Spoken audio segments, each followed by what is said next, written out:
Ito na ang balitang Agawan Base ng Makati versus Taguig. Hindi pa natatapos? Hindi pa tapos yan? Matapos ng panigan ng Korte Suprema, mga bes, na mapunta sa Taguig ang mga kiniklaim nilang mga lugar sa Makati. Ito ay ang 10 embo, katulad ng Pembo, no? Kumembo, Sembo, South Sembo, West Rembo, East Rembo, Rambutan? Ay, walang rambutan. Pitogo, Rizal, Post Proper North Side at Post Proper South Side. Pati na din yung military reservation sa Fort Bonifacio. Ang dami, no? Sa Fort Bonifacio. Hindi pa nagtatapos ang kanilang Agawan Base. Hindi pa talaga tapos ang base.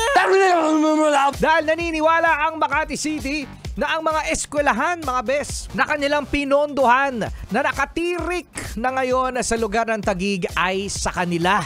Sa kanila pa rin, Martian. All mine.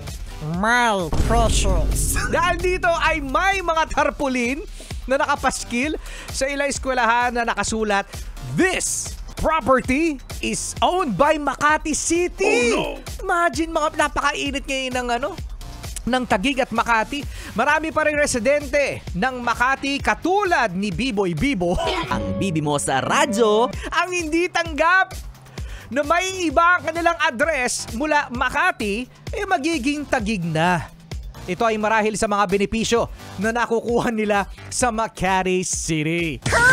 No, kaya gustong-gusto ng mga residente na sa Makati sila. At yun nga, no, mahirap talaga tanggapin dahil, mga bes, meron silang anxiety na hindi na sila mabibigyan ng mga benepisyo. Kaya naiintindihan natin, no, ang mga nalipat sa Taguig, which is challenge sa Taguig na, alam mo, no, na kahit papano maibsan ang sakit na nararamdaman at makamove on ang mga mula sa Makati. At ang address ngayon ay Taguig. At yan, ang ating balitang Biboy, pwede ka pang lumipat.